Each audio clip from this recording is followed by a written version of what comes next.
kapasitas kita sesuai dengan surat tugas yang kita punya, bahwa ada duit bank yang ibu ambil, ya kan? Kita datang, kita hanya minta, Bu, tolong kembalikan duit itu. Uang yang itu semua dikasih ke yang punya rumah. Tolong kembalikan duit itu. Kita nggak tahu mau bagaimana ceritanya, bagaimana caranya. Yang melakukan akad kredit adalah ibu. Yang melakukan akad kredit dan menerima uang itu adalah ibu. Masalah ibu mau pakai buat apa, ibu mau kasih di sumbangan ke orang, itu bukan urusan kami, itu bukan urusan bank. Kenapa kita nggak mau bayar 500 juta? Karena kita tidak merasa memakai. Itu 500 jutanya itu kan menurut kamu, gini loh. Ini 500 jutanya itu, ini buat bayar ke dia. Betul, betul. Cuma kamu dengar sini. Kamu dengar sini.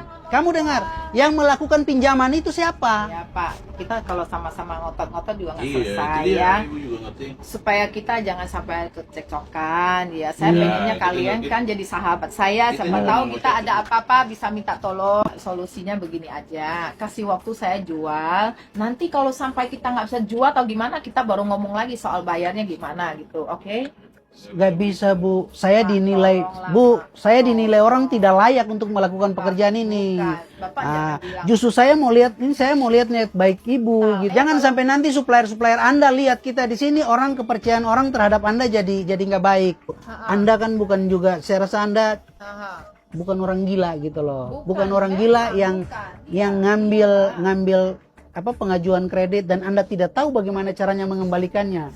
Saya rasa Anda cukup rasional. Saya kalau ada uang saya bayar, ngapain saya? Memang mesti ibu bayar, ibu mesti bayar, ini kewajiban kok. Sekarang ini benar-benar Ibu jangan bicara seakan-akan saya datang saya minta duit ibu, enggak.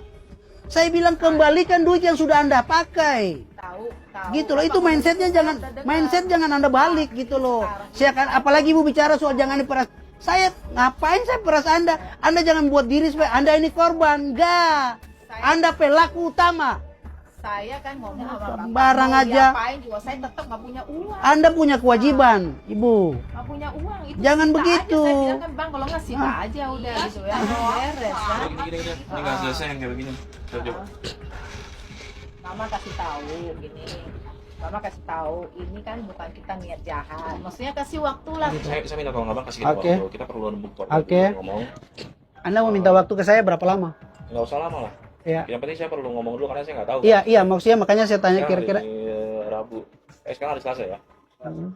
Antara Rabu kalau Kamis kita harus ke sana, Mas. Iya. Kita harus ke sana. Minimal kita harus selesai masalah kayak begini. Kalau enggak harusnya nggak akan ada penyelesaian. Ya. Oke. Ya. Oke, jam 10 kita ketemu di sana. Ya. Untuk hari ini progresnya cukup baik karena tadi sudah ada komitmen bahwa mereka nanti akan ke bank untuk membicarakan komitmen penyelesaian pembayaran. Untuk strateginya ibunya untuk bertahan bagaimana tadi? Ya, memang ibunya dari kemarin tetap bertahan. Dia paling kuat bertahan. Yang nggak kuat bertahan justru anaknya. Ibu nggak kasih solusi sama sekali. Rupanya dari anaknya baru bisa ibunya diarahin sama anaknya untuk ada solusi untuk mereka ke bank. Kita libatin semua kan, anak-anak ikut terlibat, semua ikut terlibat, artinya bahwa memang semua jadi tertekan karena kehadiran kita. Justru karena semua tertekan itulah sudah pasti mereka kan berusaha untuk menyelesaikan. Logikanya begini, kalau saya yang punya utang, saya tertekan, saya dimarahin, wajar, saya masih bisa menerima itu. Tapi misalnya anak saya, misalnya istri saya jadi tertekan, anak saya jadi tertekan karena utang saya, itu yang biasanya orang tidak kuat. Gimana ketika lihat si ibu nih yang utang, kasihan apa enggak?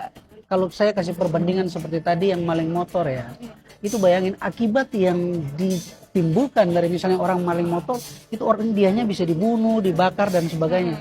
Tetapi orang-orang yang seperti ini yang memang maling ambil uang yang begitu besar, kadang-kadang mereka nggak ada rasa bersalahnya. Mereka menempatkan diri mereka itu sebagai korban, selalu sebagai korban.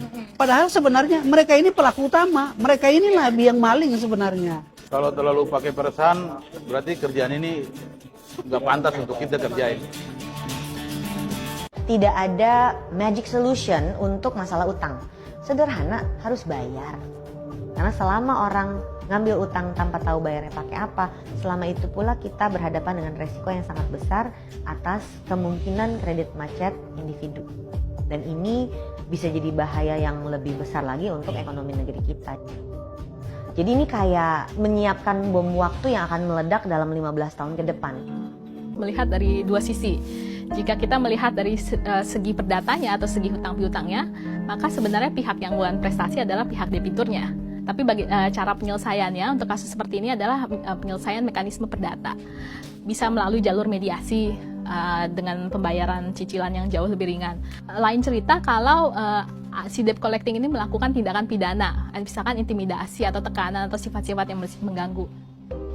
Kalau dari kasus-kasus yang LBH tangani, biasanya mereka menyatakan ingin membayar, tapi mereka terus-menerus didatangi. Jadi oleh debt collector dengan intimidasi lain-lain menjadi takut. Ini jelas sebenarnya tidak sesuai dengan hak asasi manusia juga. Sebenarnya intimidasi tidak boleh dilakukan oleh debt collector. Tapi mungkin itu mereka harus terpaksa mereka lakukan. Misalkan karena ada tuntutan klien yang membuat mereka harus lakukan itu kalau mereka harus survive. Sebenarnya pihak perusahaan, yaitu bank, ikut bertanggung jawab penuh atas semua dampak yang ditimbulkan dari kerjasama dia dengan pihak ketiga.